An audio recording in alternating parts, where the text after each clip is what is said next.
60년의 은혜 다시 표대를 향하여라는 제목으로 함께 말씀 나누겠습니다. 은혜를 기억하며 비전을 꿈꾸며 달려온 행복한 인생이었습니다. 이 문구는 제 계획상으로는 절대로 그럴 일이 일어나지 않겠지만 만분의 일, 천분의 일이라도 그럴 가능성이 없지만 나중에 혹 제가 자서전을 쓴다면 제 책의 첫 번째에 쓴 글귀일 것 같습니다. 은혜를 기억하며 비전을 꿈꾸며 달려온 행복한 인생이었습니다. 만약 여러분이 자서전을 쓰신다면 여러분은 어떠한 문장으로 시작하시려는지요? 지금은 74세가 된 임양숙 씨의 이야기입니다. 1951년 충남 예산에서 10남매 중에 6째로 태어났지만 그 위로 4명이 또한 아래로 1명이 돌림병 등으로 인해서 채 5살을 넘기지 못하고 죽게 되었고, 이 아이를 또 잃게 될까 봐 무서웠던 어른들은 임양숙이라는 그 이름 대신에 개똥이라고 불렀다고 합니다. 천하게 그 이름을 부르면 명이 길다라는 속설 때문이었습니다. 어렸을 적에 마을 또래들이 이름이 아니라 맨날 개똥아 개똥아라고 놀리는 것이 창피해서 화를 냈고 싸우기도 했답니다.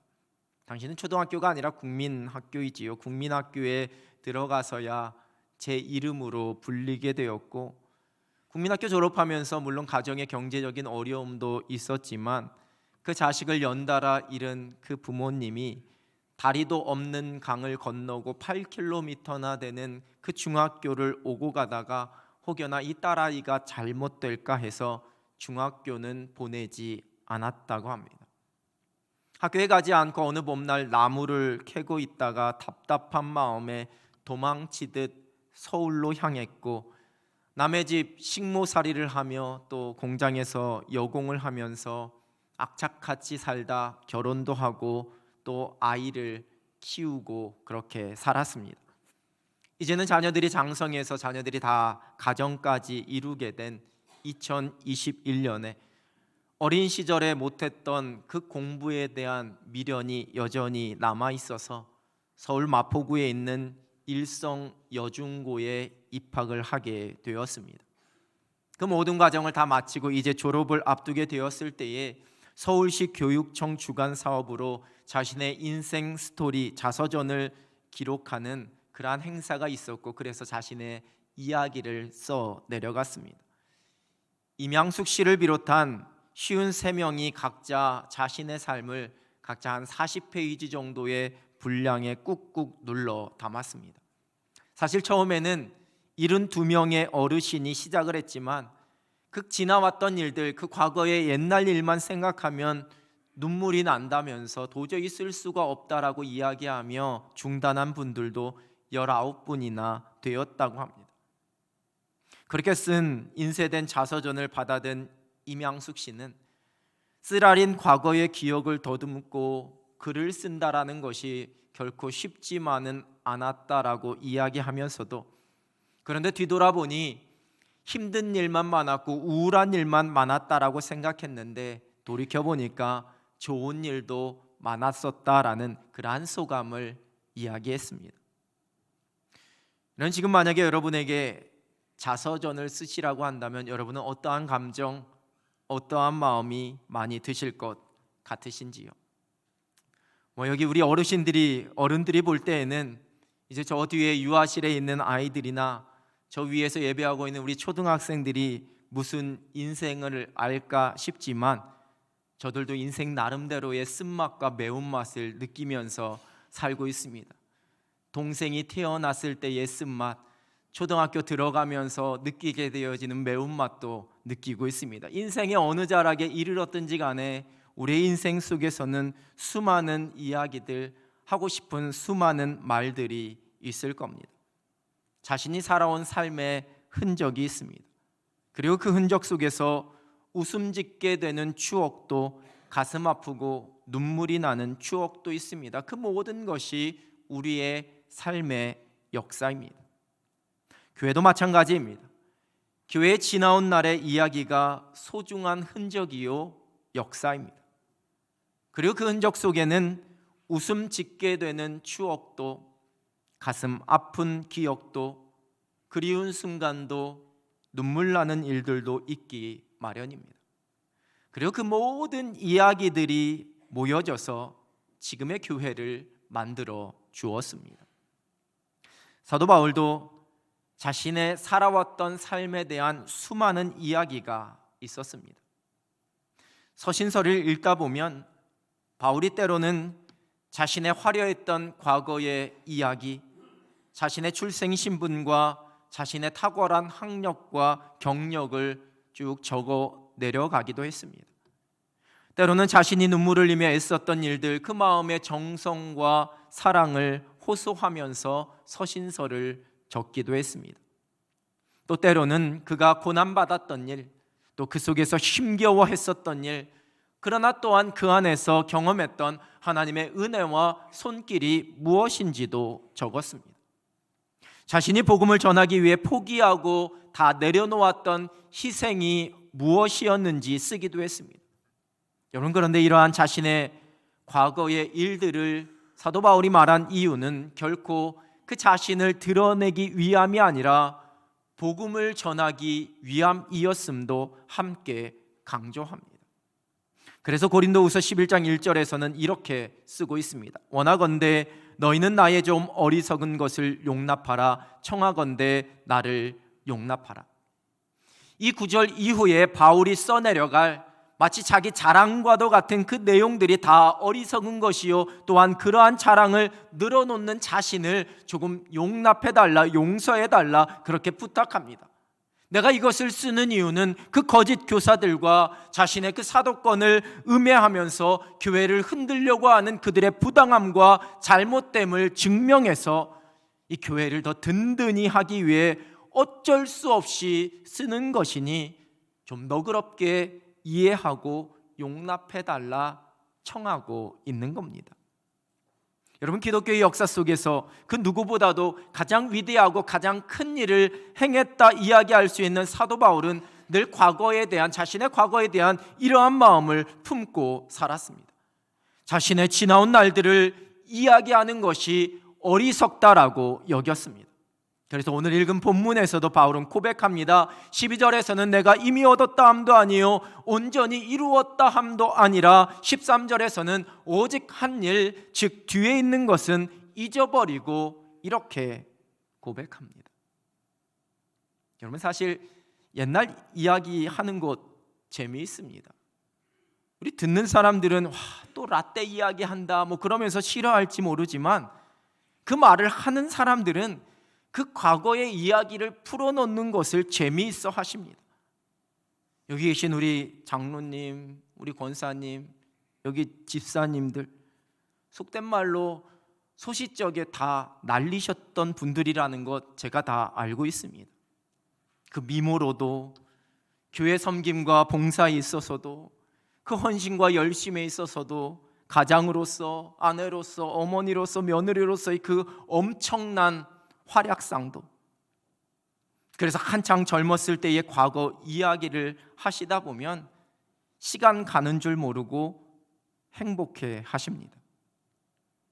특히 자신의 과거 시절의 화려함을 모르는 사람을 만나면 그 이야기를 더 말해주고 싶고 자랑하고 싶은 그러한 마음이 들기도 합니다. 여러분, 제가 처음 담임 목사로 부임해 왔을 때 옛날 이야기 참 많이 들었습니다. 이제 조금만 과장하면 정말 한 번만 더 들으면 100번 정도 되는 그런 이야기도 있습니다. 그런데 그 이야기를 들을 때 저는 또 처음 듣는 이야기처럼 그러셨구나, 정말 대단하셨네요, 이렇게 반응합니다. 왜냐하면 그 이야기 하시는 분들이 너무 행복해 하시기 때문입니다.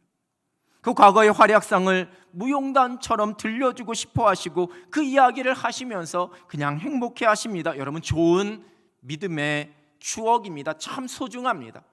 그리고 그 과거가 우리의 지금을 만들었습니다. 우리의 수고함과 그 땀 흘림이 지금 우리의 모습, 우리의 가정을 만들었습니다. 우리 믿음의 선진들의 그 헌신이 지금의 한국교회를 만들었습니다.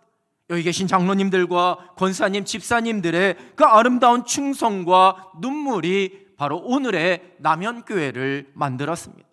그래서 이것이 귀하고 아름다운 이야기요, 우리의 자랑스러운 간증입니다. 그러나 그 과거의 추억이 지금 우리의 현실을 붙잡을 수는 없습니다.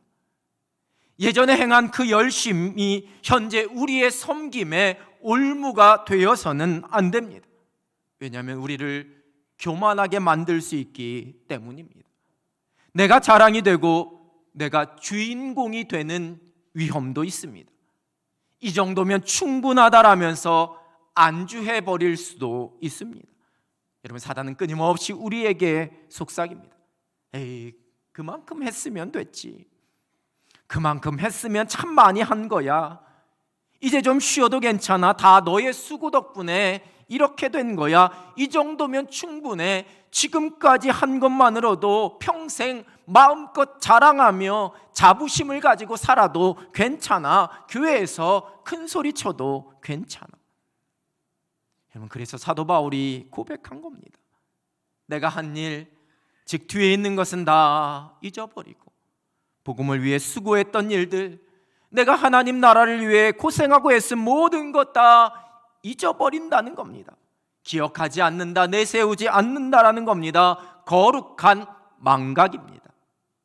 우리의 과거가, 우리가 하나님 앞에서 행했던 우리의 헌신이나 우리의 열심이 우리를 교만하게 만들지 않도록 우린 끊임없이 이 거룩한 망각을 해야지만 됩니다.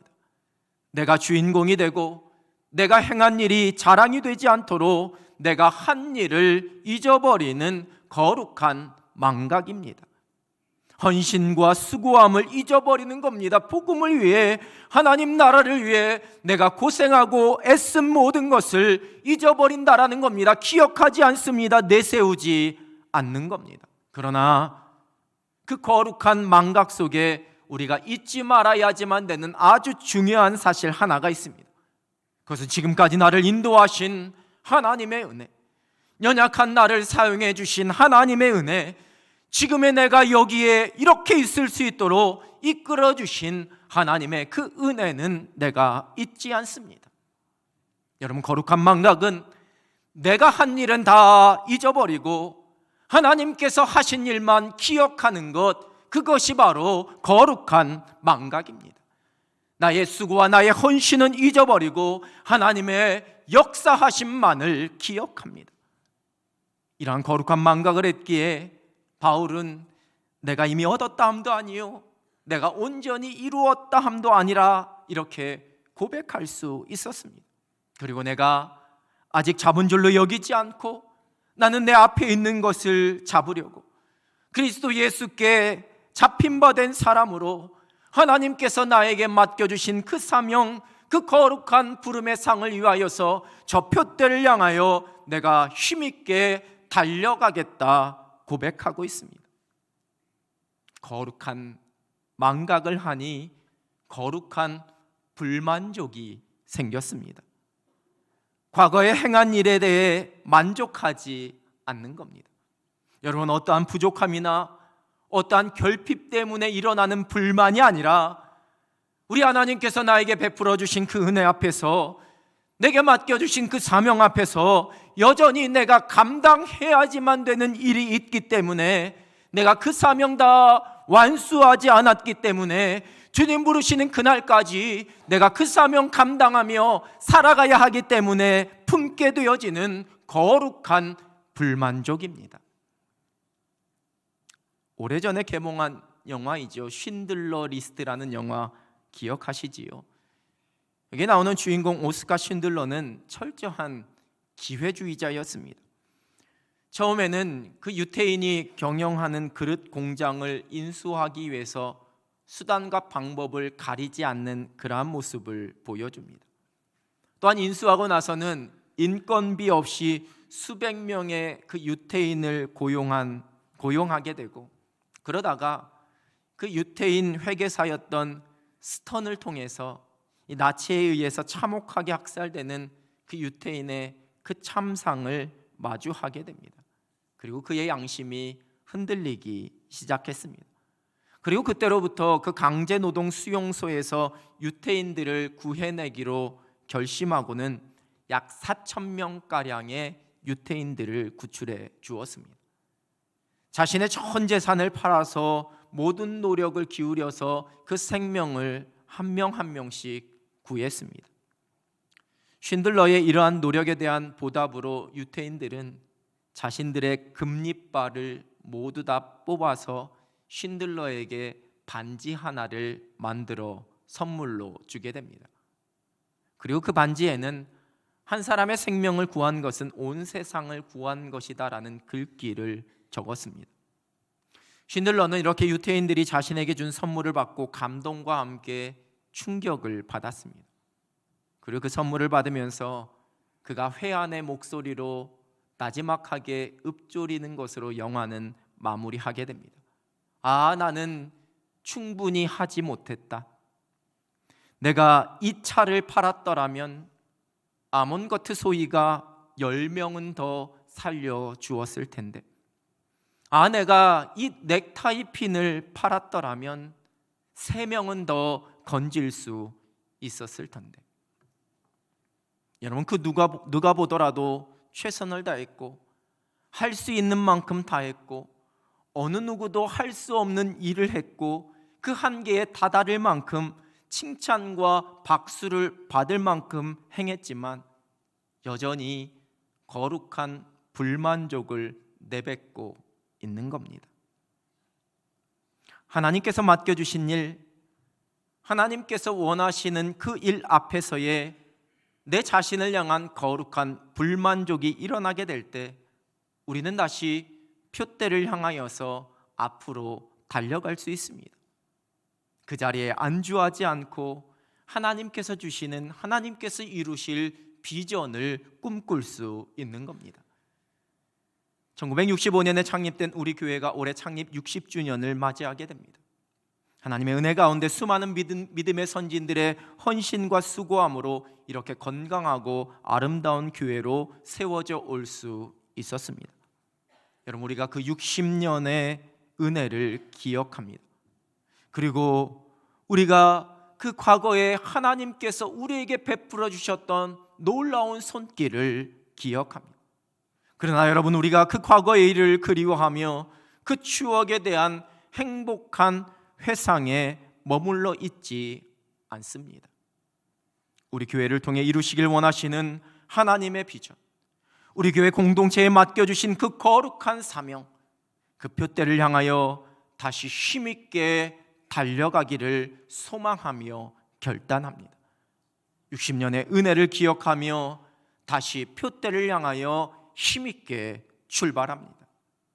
여러분, 과거의 추억과 행복이 우리가 오늘을 살아가는 힘이 되기도 합니다. 내가 이룬 일들에 대한 자부심으로 인한 그 만족감이 오늘을 살게 합니다. 그러나 또한 그것이 안주함이라는 장애물이 될 수도 있습니다. 과거에 하나님께서 주신 은혜는 기억합니다. 그러나 나의 공로와 나의 수고함은 다 잊어버립니다. 거룩한 망각입니다. 그리고 거룩한 불만족으로 내가 이제 감당할 그 사명을 고백하며 그 일을 감당하고자 열심을 내어 살아갑니다.